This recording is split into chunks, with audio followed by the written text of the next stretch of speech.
Olá, eu sou Sara Kirchhoff e falo ao vivo dos estúdios da B3 em São Paulo. O mercado financeiro operou com cautela hoje diante do cenário político no Brasil. O dólar operou em alta em boa parte do dia e a abertura do inquérito contra o presidente Michel Temer consolidou a alta do dólar comercial frente ao real nesta terça-feira. Acompanhe no painel.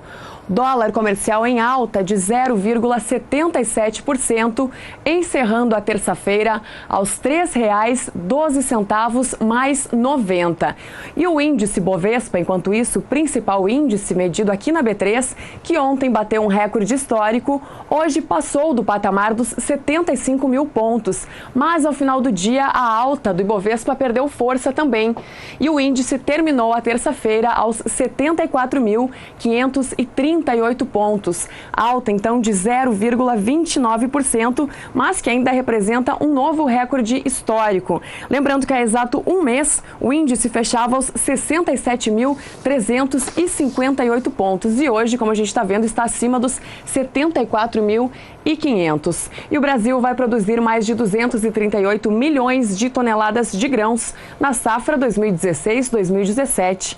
O levantamento foi divulgado hoje pela Companhia Nacional de Abastecimento e aponta também para um aumento na área plantada. Mais informações de Brasília com Camila Xavier. A estimativa da Companhia de Abastecimento divulgadas do 12º levantamento do ano prevê uma safra de 238 milhões e 700 mil toneladas, o que representa um crescimento de 27% em relação à safra passada. No total, a expectativa é de que o Brasil produza mais 52 milhões de toneladas. A área plantada chega a 60 milhões de hectares, um crescimento de 4,4%. Esses números de 238,7 milhões de toneladas que nós estamos verificando na nossa produção mostram o dinamismo do agro. Nós tivemos um crescimento de quase 30% na produção, com um crescimento na área de pouco mais de 4%. Mostra o nível de produtividade crescente no agro, na agricultura brasileira. Isso é em função de alguns fatores que nós podemos elencar, como o padrão tecnológico que a agricultura brasileira hoje está desenvolvendo, o conhecimento que o produtor tem hoje das suas atividades e a preocupação que ele tem cada vez mais com o meio ambiente, fazendo com que tenha uma agricultura muito produtiva com respeito máximo ao meio ambiente. Segundo os dados da Conab, a produção de milho primeira safra é de 30 milhões de toneladas, ou seja, um crescimento de 18%. Já a soja continua sendo a estrela da lavoura brasileira. A produção vai chegar a 114 milhões de toneladas. Primeiro, que nós tivemos um clima excepcional. Eu digo que o clima foi o grande amigo do produtor, né? Segundo, nós podemos comentar que o crédito rural ele estava pronto e à hora para o produtor ser utilizado. Terceiro, os custos de produção foram menores no início da safra, em função dos preços baixos, principalmente dos fertilizantes e dos agrotóxicos. Quarto, nós tivemos os pacotes tecnológicos que foram empregados pelo produtor de forma que tivesse uma boa rentabilidade, uma boa produtividade. Quinto, eu acho que é importante citar o aumento da área. 2% de aumento da área de soja é muita coisa, principalmente de um produto que tem uma força que ele tem em termos de produção. Nós tivemos aumento de quase 12%, se eu não estou enganado, na área de milho, segundo a safra. É uma área substancial de aumento. Por fim, a gente tem que comentar o seguinte: todos esses componentes não estariam o resultado que nós temos se não tivesse uma boa gestão da produção pelo produtor. O produtor é um grande responsável por tudo isso. O mercado oferece para ele os pacotes, mas ele com a boa gestão, com o conhecimento que ele tem, é que gera essa safra. Então, esses componentes todos juntos é que fizeram com que essa safra tivesse essa resposta que deu. Camila Xavier para o SBA. E o Instituto Brasileiro de Geografia e Estatística, o IBGE, também divulgou hoje uma nova estimativa para a safra brasileira de grãos. Segundo o IBGE, a produção da safra de grãos 2016-2017 deverá alcançar 240 milhões e 900 mil toneladas. Nós preparamos um painel para ilustrar como que é esse crescimento de acordo com o Instituto Brasileiro de Geografia e Estatística, que aponta para um crescimento de 30,40% em relação à safra anterior. Foram 184 milhões 700 mil toneladas no ano passado e este ano, então, o IBGE aponta para uma alta de 30,4%, que passa para 240 milhões e 900 mil toneladas, uma alta muito próxima do que foi apresentado também pela Conab, e os números, é claro, eles são diferentes em função das disparidades da metodologia de pesquisa. De acordo com esse levantamento sistemático da produção agrícola do IBGE, a área colhida também aumenta. Enquanto a produção aumenta em mais de 30%, a área colhida aumenta em 7%. No ano passado foram 57 milhões de hectares e este ano, então, acima de 61 milhões de hectares, então, com um aumento, portanto, de 7%. A oitava revisão do IBGE, divulgada hoje, ela foi 0,5% menor do que a divulgada no mês anterior, mas mantém aí os números que indicam uma safra recorde de grãos no Brasil, que para a soja apresenta 115 milhões de toneladas e para o milho mais de 98 milhões de toneladas, segundo o levantamento do IBGE. A área plantada, portanto, para a soja subiu 2,03%, enquanto a produção sobe 19,6%. Para o milho, a área plantada aumenta em 18,1% e a produção em 54,7%. E para o arroz, enquanto a área plantada sobe 4%, a produção cresce 16,02%, segundo o levantamento do IBGE, também divulgado nesta terça-feira. Confira agora as primeiras informações do tempo com Juliana Rezende, com destaque para a produção de algodão. Agroclima, oferecimento Biomatrix, sinal verde para alta qualidade em grãos e silagem de milho. Steel, é hora de você fazer com motosserras Steel. Olá, boa tarde a todos. Os produtores de algodão do Mato Grosso agora já avançam para a fase final de colheita. Durante a última semana, os produtores ganharam um ritmo nas atividades no campo, avançando até 13% de áreas colhidas e agora já alcançam 97%. No decorrer dos últimos períodos, o tempo seco vem predominando em grande parte da região centro-oeste, na maior parte das regiões do centro-sul do Brasil. E principalmente na região centro-oeste, essa falta de chuvas vem garantindo para a diminuição da disponibilidade hídrica do solo com mais intensidade nas áreas em vermelho do mapa. Nos próximos dias, o tempo seco ainda deve persistir na maior parte das áreas produtoras de algodão da região centro-oeste e também na maior parte da região sudeste do Paraná. Volta a chover na região sul, acumulados expressivos, principalmente no Rio Grande do Sul, onde pode chover até 70 milímetros de água até o dia 17 de setembro. Já a partir da próxima semana, as instabilidades perdem força na região sul, mas mesmo assim ainda seguem persistentes. Dessa vez, o acumulado fica baixo entre o Rio Grande do Sul e Santa Catarina e não passa de 15 milímetros. O tempo seco ainda deve persistir na maior parte da região centro-oeste, sudeste e também do Paraná. Isso ocorre por conta da atuação de um bloqueio atmosférico que inibe a passagem de novas áreas de instabilidade. A partir da terceira semana é que as instabilidades agora começam a avançar um pouco mais pelo centro-sul do Brasil. Principalmente entre a região centro-oeste, o Mato Grosso do Sul deve registrar algumas instabilidades, mesmo que de forma muito fraca. As chuvas que ganham mais intensidade, se tornam mais abrangentes no sudeste e também na região sul. Em Santa Catarina, o volume de chuva tende a alcançar 30 milímetros. Agora, já na região centro-oeste, as instabilidades ocorrem de forma muito fraca e também isolada, em alguns pontos da faixa oeste do Mato Grosso, do sul do Mato Grosso do Sul e também da faixa leste do estado de Goiás. Então, principalmente as áreas produtoras de algodão do Mato Grosso, agora que devem ser finalizadas no decorrer das próximas semanas, não devem ser prejudicadas por conta dessas instabilidades que voltam a avançar pelo interior do país, por conta de ser chuvas fracas. Daqui a pouco eu volto com mais previsão do tempo. Termina no dia 29 deste mês o prazo para a declaração do Imposto Territorial Rural, o ITR.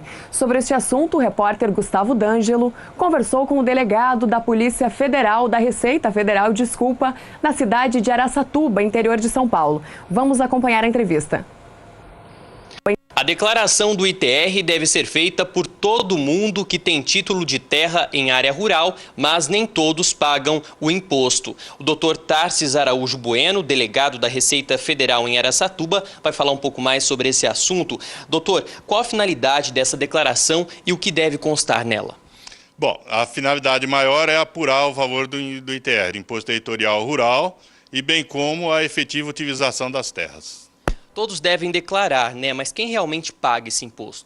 Bom, pagar o imposto depende dos cálculos que você apura na declaração. Então tem diversos fatores que vão influenciar ali no resultado. Como que é feita essa declaração? O produtor pode ele mesmo fazer ou é necessário o auxílio de um profissional? Bom, a declaração é simples, né? Você baixa o programa na internet, no próprio site da Receita Federal, preenche os claros, ele sozinho já vai fazendo os cálculos e se a pessoa não tiver condições dele mesmo preencher a declaração, procure um profissional ou um órgão de classe, um sindicato correspondente da categoria. Tem uma novidade para este ano relacionada ao CAR, né? Esse cadastro, você tem que informar o número de referência do CAR e é nada mais do que o registro ambiental que você já fez. O que acontece com o produtor que não declarar o ITR? Ele está sujeito a uma multa de no mínimo R$50 pelo atraso na entrega da declaração. E, além do mais, ele vai ter dificuldades, não vai ter a certidão negativa e poderá ter até restrições com créditos subsidiados pelo governo. Tá certo, doutor. Obrigado pelas informações. Lembrando, então, que o prazo final aí para enviar os dados à Receita Federal termina no dia 29 de setembro, mas é importante o produtor não deixar para a última hora, para evitar transtornos. Mais informações é só acessar o site da Receita, que é o receita.fazenda.gov.br. Gustavo D'Angelo para o SBA. E a empresa norte-americana Bunge informou que vai comprar 70% da unidade da IOI Corp, produtora de óleo de palma, produtora de óleo de palma da Malásia. Essa negociação envolve quase $1 bilhão e a decisão se deve às massivas reservas mundiais de grãos e aos preços baixos depois de 4 colheitas abundantes em todo o mundo, o que teria causado uma redução nos lucros da Bunge, que resultou em uma queda de 34% nos resultados trimestrais da empresa. O óleo de palma produzido pela IOI Corp, ele é o óleo comestível mais consumido no mundo, muito utilizado em margarinas, biscoitos e em outros produtos. Essa compra foi noticiada hoje pela agência inglesa Reuters. E veja, depois do intervalo, cresce nos primeiros trimestres do ano a produção e a venda de máquinas agrícolas. Não saia daí.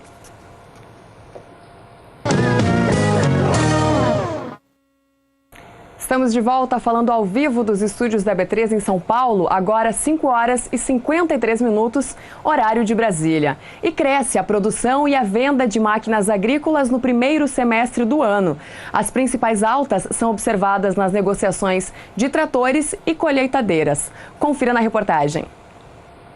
Após se aproximar da quantia de 100 mil máquinas produzidas e vendidas em 2013, o desempenho do setor de máquinas automotrizes teve queda a partir de 2015, reduzindo-se a quase metade do que o segmento já chegou a representar. Mas, de acordo com uma pesquisa realizada pelo Instituto de Economia Agrícola, o IEA, da Secretaria de Agricultura e Abastecimento do Estado de São Paulo, o primeiro semestre deste ano apresentou sinais de retomada do mercado. Nos 6 primeiros meses do ano foram fabricadas 28.800 máquinas, representando um aumento de 40% na produção nacional em relação a 2016. As vendas aumentaram 24,4%, com crescimento de 21,7% na comercialização para o mercado interno e de 35% nas exportações. Este empresário de Araçatuba, interior de São Paulo, confirma o bom desempenho do setor no primeiro semestre do ano. Em 2017, as empresas resolveram investir, certo? Por conta da melhora de preço do álcool e do açúcar. Então nós tivemos realmente um aumento de venda aí no primeiro semestre em torno de 25% para o setor sucroalcooleiro. Mas também, por outro lado, a gente tem visto que na nossa região tem aumentado também o segmento de produção de grãos, de soja, nas áreas de reforma de cana. Então isso também incrementou a venda de plantadeira, colheitadeira e pulverizadores. Em relação à produção no primeiro semestre de 2016, a pesquisa apontou que a maior expansão ocorreu na fabricação de tratores de rodas, apresentando um salto de 45,5%, e as colheitadeiras com 57,3%. Focando no mercado canavieiro, o volume maior, o crescimento foi em cima das colhedoras de cana, por um período já de renovação de frota, que a vida útil é em torno de 5, 6 safras, e de trator também, porque cada colhedora ela puxa no mínimo 2 tratores. Como também está tendo um incremento de plantio de cana, então teve uma demanda por tratores de maior potência também, para preparo de solo e plantio de cana. Ainda de acordo com o estudo, a comercialização de tratores no mercado interno chegou a 18.113 unidades, uma expansão de 26,4% frente a igual período do ano anterior, e de 1.917 colheitadeiras, que teve aumento de 14,2%. No mercado externo, 472 colheitadeiras foram vendidas a outros países, representando um incremento de 131,4% na atividade, devido ao comércio dessa modalidade de máquina. Diante do bom momento, a expectativa é de que haja maiores vendas no segundo semestre do ano. A gente acha que o mercado vai continuar firme, até porque tem usinas que estão em processo de aumento de produção também, tem usinas que vão em 3 anos dobrar de tamanho e já estão no planejamento de investimento, tudo, e por essa questão do aumento da área de soja e milho. A grande vantagem da nossa região é que nós temos essas áreas de reforma de cana e também muitas áreas de pastagem degradada, tal, que não precisa derrubar nenhuma árvore para aumentar a área de produção. Tá tudo já limpo e é só realmente área de pastagem e reforma de cana. Gustavo D'Angelo para o SBA. E o café teve um dia de alta hoje nas bolsas internacionais e também aqui na B3. Segundo os traders, essa alta se deve à valorização do petróleo no mercado mundial e também a fatores técnicos. No painel a gente acompanha a movimentação das cotações do café robusta na Bolsa de Londres. O contrato para o mês de setembro, por exemplo, subiu 0,91% e foi negociado hoje lá na Bolsa de Londres por $1.990 a tonelada. O contrato para novembro também subiu próximo de 1%, negociado por $1.969 a tonelada. Contratos com vencimento para janeiro, $1.954 a tonelada, mesma alta do vencimento anterior de 0,92%. E contratos para março do ano que vem, $1.951 a tonelada, alta, portanto, nos principais vencimentos do café robusta na Bolsa de Londres. No café arábica na Bolsa de Nova York, as altas foram ainda mais significativas. O contrato para setembro, por exemplo, subiu quase 2,5% e foi negociado a $1,33 por libra-peso. Contratos com vencimento para dezembro, $1,35 por libra-peso, alta de 2,42%. Contratos para março do ano que vem, $1,38 por libra-peso, valorização de 2,32% no contrato para março. E contratos para maio do ano que vem, negociados já no patamar de $1,40 por libra-peso, alta de 2,28%. Do café arábica, já vamos para o café BMF Bovespa, negociado hoje aqui na B3 em São Paulo. O contrato para setembro subiu 2,71% e no ajuste atual ficou em $161,35 a saca. Contratos para o mês de dezembro, $166,20 a saca. No ajuste anterior tinha sido $162 a saca, o valor. E hoje, portanto, teve uma alta de 2,59% e passou aí do patamar dos $166 a saca. Contratos para setembro do ano que vem, $172,85 a saca, alta de quase 2,5%. E para encerrar, contratos para setembro de 2019, por $183,80 a saca, valorização de 2,22% neste contrato de setembro de 2019. Alta, portanto, para o café, tanto na Bolsa de Londres quanto na de Nova York e também aqui na B3. Acompanhe agora mais informações do tempo com Juliana Rezende, que fala direto dos estúdios da Somar. Na metade norte do país, as instabilidades vêm se concentrando no extremo norte do Brasil, ainda também na faixa leste nordestina. Principalmente no estado de Roraima, essas chuvas vêm garantindo bons índices de umidade do solo, o que segue favorecendo principalmente esse início do plantio do arroz no estado. Já nas últimas semanas, as chuvas vêm se concentrando tanto no oeste da região norte, como também no extremo norte do país. A faixa leste do nordeste também segue recebendo chuvas expressivas, garantindo bons índices de umidade no solo. E nos próximos dias, o tempo seco agora persiste na maior parte do interior da metade norte do Brasil. Agora, no extremo norte do país e também na faixa oeste da região nortista, as chuvas seguem expressivas. Em Roraima, o acumulado de chuva nos próximos dias pode alcançar até 30 milímetros. O mesmo também ocorre em toda a faixa leste da região nordeste. Já a partir da próxima semana, as chuvas também seguem persistentes, principalmente em Roraima. O acumulado também deve ficar muito próximo de 30 milímetros e as pancadas na região norte também seguem persistentes entre o Amazonas e também no extremo norte do Brasil. A faixa leste do Nordeste também segue recebendo chuvas, mas dessa vez as pancadas perdem um pouco mais de intensidade e o acumulado não passa de 15 milímetros. Durante a terceira semana é que as chuvas perdem um pouco mais de intensidade, principalmente em Roraima. O acumulado dessa vez não deve passar de 15 milímetros e as chuvas agora se concentram principalmente na metade oeste da região nortista, pelo menos durante o período do dia 23 até o dia 27 de setembro. Então, no decorrer das próximas semanas, as instabilidades seguem persistentes sobre Roraima. Isso pode acabar atrasando e também atrapalhando o início do plantio do arroz no estado. Hoje eu encerro por aqui a minha participação. Até mais!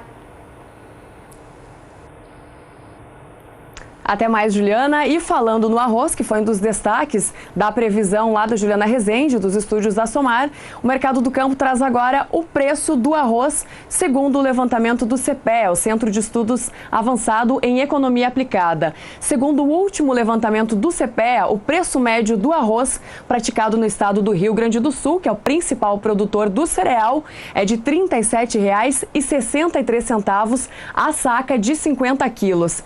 Esse valor ele representa uma queda de 0,37% na variação do dia e no acumulado do mês, o arroz vem em queda de 2,08%, conforme o levantamento do CEPEA para o mercado físico do arroz. O Mercado do Campo faz um rápido intervalo e daqui a pouquinho a gente volta com as cotações da soja e do milho. Não saia daí!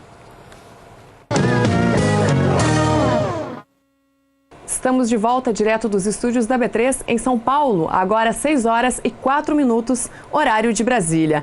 E mesmo com a colheita do trilho já iniciada nas principais regiões produtoras, a importação do produto subiu no mês de agosto, somando mais de 650 mil toneladas do trigo vindo de fora do Brasil. Esse é o maior volume importado de trigo, segundo o CEPEA, desde janeiro. E ele é 30% maior em comparação com o que foi importado no mês de julho. Conforme os pesquisadores do CEPEA, essa alta nas importações se deve principalmente à maior competitividade do produto importado frente ao produto nacional.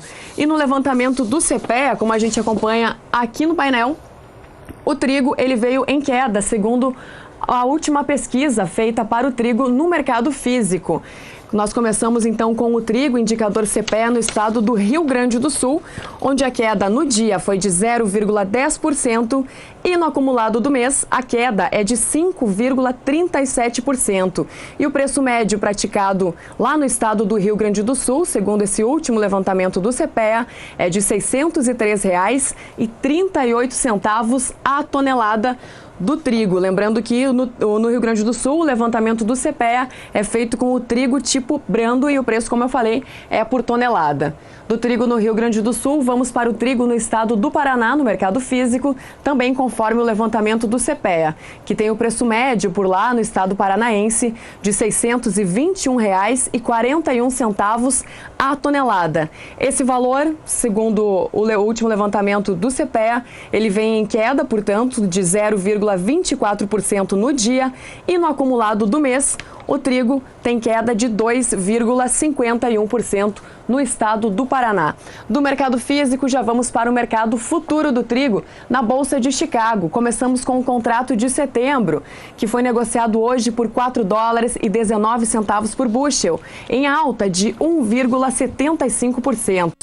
O contrato com vencimento para dezembro subiu 1,66%, negociado em Chicago por $4,42 por bushel.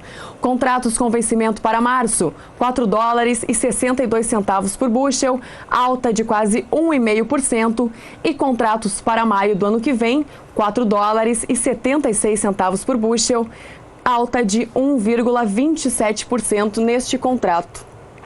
E apesar dos indicativos de alta na produção da área plantada, que foi divulgado hoje pela Conab e pelo IBGE, para o milho, no Rio Grande do Sul, os produtores estão diminuindo a área dedicada para a cultura. Isso se deve principalmente aos preços baixos recebidos por parte dos produtores. É o que mostra na reportagem de Annelise Nicolodi. O plantio de milho, que está em andamento na maioria das regiões do Rio Grande do Sul, deve ocupar cerca de 731 mil hectares, 11,65% a menos que a safra passada. Apesar de a área ter diminuído, muitos produtores continuam empregando alta tecnologia para fazer a lavoura. Nesta propriedade, em Cruz Alta, noroeste do estado, as máquinas trabalham no sistema RTK, aumentando a precisão das sementes colocadas na terra. Os pivôs devem garantir a umidade necessária para o desenvolvimento da cultura e, consequentemente, a alta produtividade. Hoje existem esses equipamentos, né, que tem essa possibilidade de ter um alinhamento de RTK, né, é um sistema que te dá no máximo 2,5 cm de erro de posicionamento, né, então isso faz com que todo o alinhamento da cultura seja muito bem colocado na lavoura. Consequentemente, a distribuição que essas semeadoras também estão fazendo é extremamente importante, porque cada planta está ocupando realmente o lugar que ela deve estar. Não tem nenhuma planta muito próxima da outra que vai competir pelo aquele recurso de solo, aquele adubo ou aquela água que tu vai irrigar. Então as plantas tendo a mesma distância entre elas, vai possibilitar que cada uma tenha seu melhor aproveitamento, consequentemente ela vai conseguir refletir em melhor produtividade. Para esta safra, os produtores esperam alcançar produtividades médias em torno dos 7 mil quilos por hectare, incluindo as áreas de milho irrigado e não irrigado. A expectativa de bom rendimento, infelizmente, não acompanha o preço pago pelo milho. A saca de 60 quilos aqui no Rio Grande do Sul está cotada em R$ 23,00. Em setembro do ano passado, valia R$ 46,00. Esse ano é um pouco diferente em relação ao ano passado, né? O ano passado a gente tinha um preço melhor do milho, né? Esse ano, então, caiu bastante devido à grande produção da safrinha do norte do país, né? Mas a gente tem um sistema de rotação dentro da propriedade, a propriedade trabalha com um sistema de irrigação, então a gente não pode quebrar o ciclo de rotação de cultura. Então todo ano a gente planta uma certa quantia. Esse ano diminuiu a área de milho, diminuiu na faixa de 70% a área de milho em relação ao ano passado, devido ao preço do produto, né?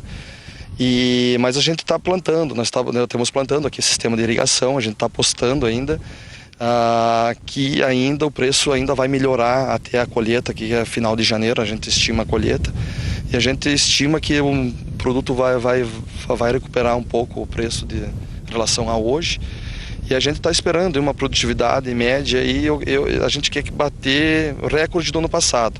A gente teve 243 sacos de média de milho nas áreas irrigadas no ano passado e 163 sacos no sequeiro. Então a gente sempre inicia a nova safra com esperança de quebrar seu último recorde, né? Apesar de toda a tecnologia, o produtor também conta com o clima. Ele é fundamental para garantir o ciclo completo da planta. É claro que ano passado nós tivemos uma condição climática muito boa. Nós tivemos noites noturnas frias e bastante ensolaração ao dia. E isso para o milho é muito importante.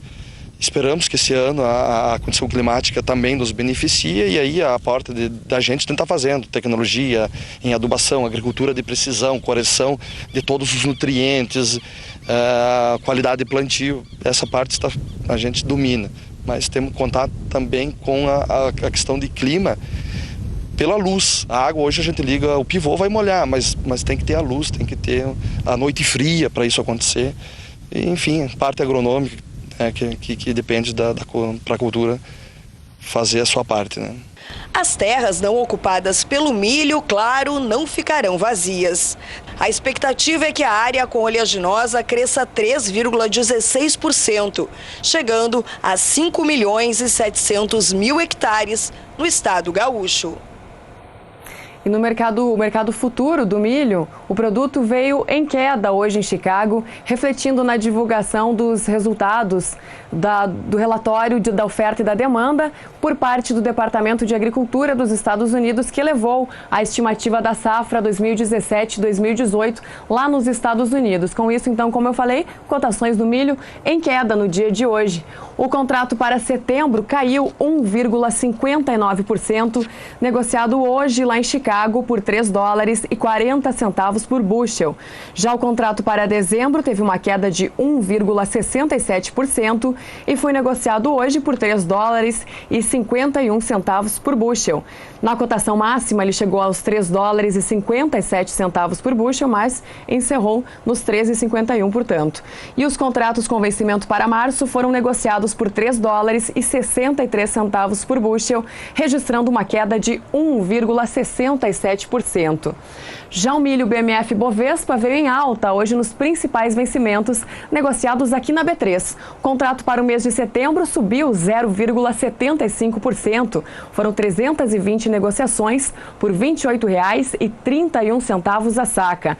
Contratos para o mês de novembro, R$ 29,54, alta de 0,14%. Contratos para janeiro do ano que vem, 490 contratos negociados, o maior volume de contratos negociados para o milho hoje aqui na B3 em São Paulo, no valor de R$ 31,70 a saca, alta de 0,32%. E contratos para março do ano que vem, R$ 32,73 a saca, variação positiva de 0,37%. Se o milho em Chicago veio em queda por causa da estimativa de produção divulgada pelo Departamento de Agricultura norte-americano, na soja o efeito também foi bem similar por lá. Com o novo relatório, a soja veio em queda hoje na Bolsa de Chicago. O contrato para setembro perdeu 1,09% ponto percentual, negociado a $9,44 por bushel. Contratos para novembro, $9,50 por bushel, queda de quase 1%. E contratos para janeiro do ano que vem, $9,60 por bushel, mais uma queda próxima de 1%. O Mercado do Campo de hoje fica por aqui. Continue agora na companhia de Jorge Zaidan e Renata Ferreira no programa Pecuária BR. E eu volto amanhã às 5h35 da tarde, horário de Brasília. Até lá!